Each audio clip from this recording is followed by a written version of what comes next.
Muy bien, jóvenes, este día vamos a hablar de lo que son las reacciones químicas, ecuaciones químicas, tipos de reacciones y naturaleza, ¿verdad? Y factores que afectan una reacción química. Bueno, este, fíjate bien, ya vimos lo que nosotros eh, conocemos como una reacción química y pues cuando oímos la palabra reacción química, ¿verdad? ¿Qué pensamos?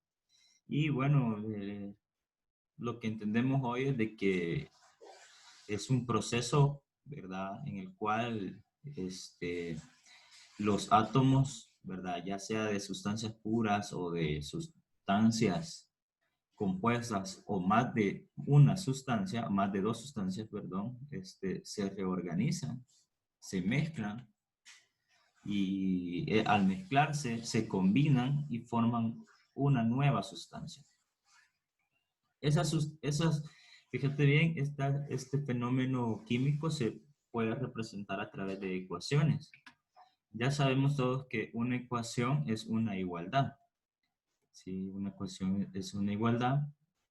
Y pues en la parte de las ecuaciones, pues lo mirábamos hace unos 2 años atrás en noveno, sí, que esta parte de aquí vamos a tener los reactantes y esta parte de la derecha pues vamos a tener los productos en los, los símbolos que tienen los reactantes. Por ejemplo, si aquí apareciera un 2, este sería un coeficiente estequiométrico. ¿Sí? ¿Qué es la estequiometría? Bueno, es una de las ramas y herramientas que la química utiliza para cuantificar, ¿verdad?, la cantidad de moles o moléculas que están presentes en una especie o en una sustancia, ya sea esta pura o ya sea esta un compuesto químico. En este caso, pues yo tengo un compuesto químico, ¿verdad?, de un hidrocarburo, ¿sí? Aquí tengo un octano, ¿verdad?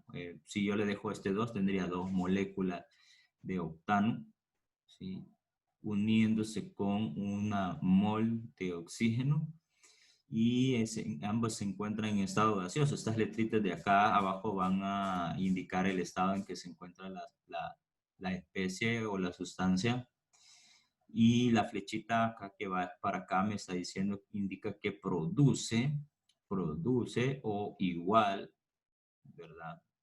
O resulta, me resulta, vamos a ver, le voy a quitar ese 2, ok, resulta una mol de dióxido de carbono en estado gaseoso más una mol, ¿verdad?, de H2O en estado gaseoso. Ahora, si también pues nos hacemos la pregunta, profesor, ¿y qué significan estos números chiquititos? Bueno, si recuerdan, estos eran los subíndices y que pues nos indican el número o la cantidad de átomos que están presentes en esa sustancia.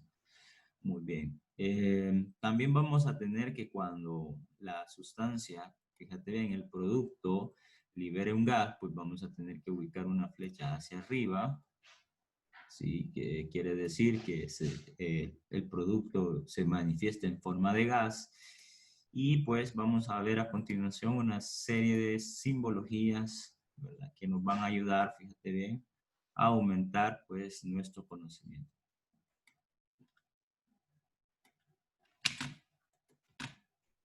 Ok, pues aquí tengo presente la simbología y en la parte superior pues tengo la misma ecuación. Bueno, dijimos que el signo más significa sumado con, unido con, agregado con, ¿verdad? Las letritas pequeñas que van a ir abajo de las sustancias me van a indicar en el estado en que se encuentre, sólido, líquido, gas y acuoso, solución acuosa. Acá no vamos a usar plasma ni vamos a usar coloides, porque, digamos, son términos, fíjate bien, son términos que para estas nomenclaturas no aplican. Pero todos sabemos que en física existen 5 estados, ¿verdad?, en los que se encuentra la materia, y el quinto, el cuarto estado, ¿verdad? Es el que es el coloide, en sí no es un estado, sino que es una fase, ¿verdad? Una interfase entre lo líquido y lo sólido. Hay que aclarar esos conceptos, ¿verdad? Porque ya a estas alturas del partido van a ser necesarias tenerlas bien en mente. Tengo este símbolo del delta que también me va a indicar calor. Bueno, si por ejemplo yo tengo una sustancia, bueno, tengo el agua, 2 moles de agua y lo quiero descomponer, bueno, no voy a usar delta porque lo que voy a hacer, ¿sí? No es una reacción química, nada más va a ser un proceso físico, ya, eh, donde estoy vaporizando el agua. Ya, entonces, para transformar, digamos, un proceso, yo voy a tener que utilizar otro método, ¿sí? Otro método. Por ejemplo, puedo usar la electrólisis. Ahí sí, ¿verdad? Ahí sí voy a descomponer el agua y va a ser un proceso químico y no un proceso físico. Recordando lo que son los procesos físicos y químicos, ¿verdad? Que viste en básicas, recordar, si tú quemas un papel, el papel se transforma en ceniza. Si tú, por ejemplo, quemas una madera, la madera se convierte en carbón. Eh, si tú ya desayunaste, más tarde esos alimentos se van a transformar en energía, se van a transformar en minerales, se van a transformar en iones, en electrolitos que tu cuerpo necesita, y lo que no necesita lo va a transformar en desechos, ¿verdad? Que ya sabemos, ¿verdad? Por dónde van a evacuar. Eh, Eso evacuado, esos desechos van a tener, fíjate bien, hablemos de la orina. En el caso de la orina, todas las sustancias, el cafecito que ya te tomaste, no va a salir el café, ¿sí? Sino que va a salir otro líquido y eso va a ser transformado. Ahora, para que entendamos bien lo que los procesos químicos, van a ser aquellos momentos en los que tú observas, ¿verdad? Que dos o más sustancias se combinan y estas se transforman en una nueva sustancia. Quiere decir que ha cambiado las propiedades internas eh, de la misma naturaleza de las sustancias que se vieron involucradas en esa reacción. Por ejemplo, si yo tiro un trozo de hielo, ¿verdad? Al pavimento en un par de segundos, eso está fusionado, ¿sí? Se fundió, pero sigue siendo agua. En un par de minutos voy a ver que ya no hay rastro de esa agua porque se ha vaporizado, pero sigue siendo agua. Entonces, en los cambios físicos, las propiedades de las sustancias no cambian. Lo único que cambian son los estados de la materia. ¿Ok? En cambio, en las propiedades químicas, en las transformaciones químicas, las sustancias que se ven involucradas y forman nuevas sustancias, estas han modificado su estructura interna, sus propiedades internas. Y como producto se han transformado en una nueva sustancia química. Ok, entonces en este caso pues yo voy a tener esto. Y aquí sí, mira. Ok, entonces estos símbolos van a servir para acelerar, ¿verdad? O transformar una sustancia química. Este quiere decir reacción de un solo sentido. Quiere decir de que es irreversible. Si va para allá la flecha, ya no, estos elementos de aquí ya no van a poder recuperar su forma. En este caso, comúnmente por escritura se usa él. Pero aquí en esta ecuación tuvo que haber sido el doble sentido, que quiere decir que es una ecuación reversible, quiere decir que puedo recuperar estos elementos después de o sea, esto lo puedo volver a transformar a esto y esto lo puedo volver a separar. Ahora, la flechita hacia arriba ya vimos que va a ser cuando se precipite, perdón, cuando se libere un gas, ¿sí? Y pues la flechita hacia abajo va a ser cuando sea un gas precipitado. Por ejemplo, el proceso de lluvia, el vapor de agua se condensa y luego por la gravedad, que es el motor que hace que baje nuevamente, ¿verdad?, esa agua a la tierra en el ciclo del agua, entonces se precipita. Ok, cuando ocurra eso en una ecuación, pues vamos a tener que poner la flecha hacia abajo. Y pues cuando queramos usar un catalizador, que es un factor que modifica la velocidad de reacción química, catalizadores hay dos, hay catalizadores y inhibidores, pero siguen siendo catalizadores. Uno aumenta la velocidad y otro la disminuye. Ejemplo, las bacterias en una persona que ha muerto, inmediatamente las bacterias que habitan en su cuerpo van a catalizar esos tejidos para que avance el proceso de descomposición. Bien, ya vimos lo que son puntos importantes, bases, ¿verdad?, de las ecuaciones químicas. Y pues vamos a lo que son los tipos de reacción química. Vamos a tener lo que es la reacción de síntesis o combinación. Combinación. ¿Por qué se llama combinación? Porque voy a tener A más B, me produce AB. Pero yo puedo tener A más B más C más D, etcétera, ¿ya? Y me van a producir una sola sustancia, como vemos el caso acá del cloruro de sodio en estado sólido. Bueno, aquí sería así, mira la lectura, 2 moles de sodio en estado sólido se están uniendo o se unen con una mol de cloro en estado gaseoso y producen 2 moles de sal o 2 moles de cloruro de sodio en estado sólido. Entonces, como viste acá, pues dos o más sustancias pueden ser puras, ¿verdad? Puras quieren decir, o simples quieren decir tal como están en la tabla periódica, o combinadas o compuestos que no están en la tabla periódica, sino son como se están uniendo y van a formar una nueva sustancia, no 2, ni 3, ni más, ¿verdad? Una. Entonces, eso es lo que, con relación a los tipos de reacciones, cuando se forma una combinación. Vamos a ver ahora el desplazamiento simple. Esta es un poco más complicada. Y pues el algoritmo nos dice que yo tengo A unido con BX, me produce AX más B. Aquí me está, fíjate bien, en los reactivos yo tengo una sustancia simple y una sustancia compuesta. Entonces, una sustancia simple y una sustancia compuesta.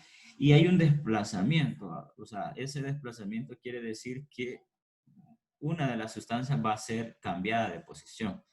Pero ¿cómo se hace esto? Bueno, para ello tendríamos que recordar la, el, la energía de ionización, ¿sí?, de la tabla periódica que se vio en primer año. Entiendo que es muy difícil, ha pasado el tiempo y es muy difícil recordar.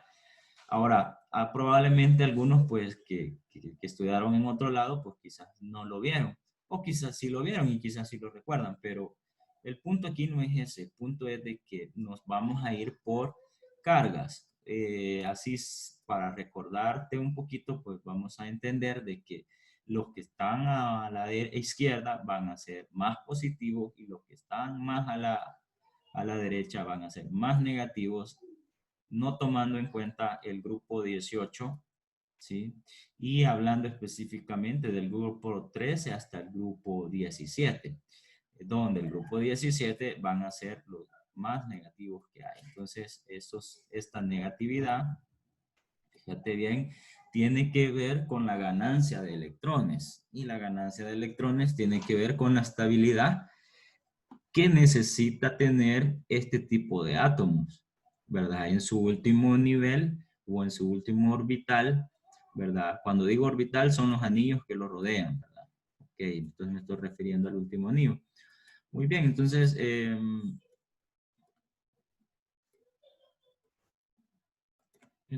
permítanme, quiero borrar.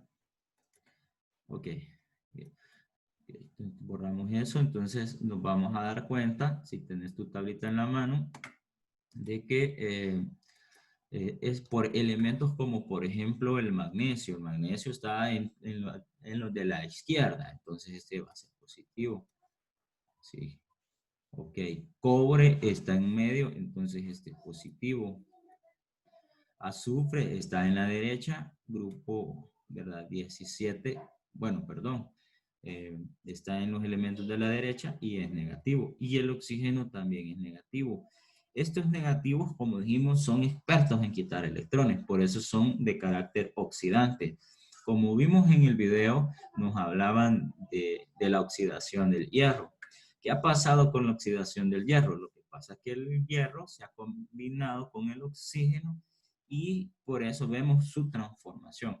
¿Qué le ha pasado al hierro? Se dio electrones, ¿verdad? ¿Quién se los robó? Se los robó el oxígeno. Ok, pero regresemos, vaya, ya pusimos nuestras cargas eléctricas en nuestras sustancias y ahora vamos a ver el desplazamiento. Yo tengo una mol de magnesio en estado sólido uniéndose con una mol de sulfato de cobre, porque esto ya sería una molécula en estado sólido, y me van a producir, cuando se unen, va a haber un desplazamiento. El positivo va a ir a desplazar al positivo. Entonces, del otro lado en el producto voy a tener, fíjate bien, voy a tener que el magnesio me fue a desplazar al otro positivo. Entonces, este desplaza a este y se va a unir con la carga negativa. ¿Sí? Entonces, ya tengo un positivo con un negativo. Ya, esto va a ser una especie de enlace iónico, ¿verdad? Porque aquí también tienen que ver los enlaces covalentes, polares, no poláricos, enlaces iónicos, enlaces metálicos. Ok, pero eso sería otro tema que te invito a que tú puedas ver en mi canal, ¿verdad? Los tipos de enlaces. Entonces, en este caso, vemos el desplazamiento, sencillo. Ahora, ¿quién queda libre? Bueno, quedó solito el cobre, ¿verdad? Una mol de cobre en estado sólido. Ok. Eso sería con respecto al desplazamiento simple, pero hay más.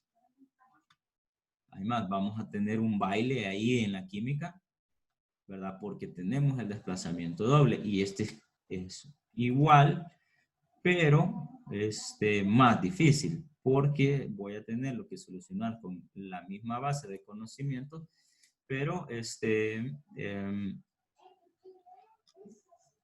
voy a tener que emplear, fíjate bien, más movimientos. Pero pues si dijimos que teníamos la misma base, pues vamos a empezar de la igual forma. Aquí pues tenemos que el algoritmo nos dice que AC se está uniendo con BX y me produce AX más BC. Pero ¿cómo saber qué piezas vamos a mover? Bueno, ya dimos la clave. El sodio pues está en el grupo 1, el oxígeno, ¿verdad? Está en los de la derecha, el hidrógeno está en el grupo 1 y es positivo. Ok, aquí tengo un enlace covalente porque en estos dos, porque son no metales, pero lamentablemente el enlace covalente se va a romper porque tengo un metal. Ya cambia, ¿sí? Ok, aquí voy a tener, fíjate bien, aquí tengo 2 moles de hidróxido de sodio. Cuando tengas el OH a la par de un metal va a ser hidróxido para que vayamos ya manejando nomenclaturas. Esos también los vimos el año pasado. Y se está en estado acuoso y se está uniendo con clorato de cobre o cloruro de cobre. En este caso, lo del clorato o lo del cloruro va a depender de la carga del cloro. ¿Sí? Ok, pero esa es otra nomenclatura que de igual manera, pues te invito, ¿verdad?, a que vayas a mi canal y veas las nomenclaturas. Ok, pero aquí el punto es de que el cobre es positivo y el cloro es negativo. Ahora, ¿quién desplaza a quién? Ahora, fíjate bien, el sodio desplaza al cobre para unirse con el cloro y voy a tener cloruro de sodio, o sea, esto es una sal, un enlace iónico, 2 moles de cloruro de sodio en estado acuoso y esto va a ser sal, ¿verdad? Pero en estado acuoso. Y fíjate bien, el OH se va a quedar tal como está porque es un enlace, fíjate, covalente. Se va a quedar tal como está y se va a ir, fíjate bien, estos dos se van a ir con el que sobró, que es el desplazado, que sería el cobre. Entonces voy a tener un hidróxido de cobre, ¿sí? Hidróxido de cobre. De cobre, muy bien. Entonces esos son los movimientos que hay que hacer. Positivo desplaza positivo y pues ambos cambian, ¿verdad? De negativo. Y por eso pusimos ahí el dibujito del baile, porque cambian pareja, ¿verdad? Si lo quieres ver desde esa perspectiva. Muy bien, más del baile de la química, vamos a tener la descomposición, que es más fácil porque tengo una sustancia, un compuesto químico, un solo compuesto químico, y pues a través, por ejemplo, de la electrólisis, como el caso que vimos del agua, podemos descomponer separar esta molécula. ¿Ok? Y la he separado según el algoritmo en A más B. Ahora veamos acá el agua. Bueno, aquí se me olvidó poner la E, pero aquí yo lo puedo hacer. Entonces aquí está la electrólisis, ¿verdad? Y pues cuando aplico energía eléctrica, aquí lo puedes ver, esas cargas eléctricas vienen a romper este enlace covalente. Ese enlace covalente porque te está uniendo dos sustancias que no son metales. En este caso, una de la familia de los oxígenos y pues y otra de la familia de los metales, pero en el caso de la familia de los metales alcalinos, el hidrógeno resulta que no es metal, aunque esté en el grupo 1. Entonces, es un enlace covalente. Entonces, esta energía viene a romper ese enlace, y bueno, y lo separa en 2 moles de agua, perdón, en 2 moles de hidrógeno en estado gaseoso, más 1 mol de gas, oxígeno. Ok. Bueno, aquí tendría que tener el 2 también. Ok, ok. Bueno, la de combustión van a ser aquellas, nos quedan menos de un minuto, van a ser aquellas que liberen, que son exotérmicas. Esas van a liberar energía, o sea, van a liberar calor y van a liberar luz. Las contrarias se van a llamar endotérmicas, las que absorben energía y se ponen frías, se ponen heladas. Entonces, muestra de esto, pues son estas, pero hay que ponerle el símbolo de delta. Bien, vamos a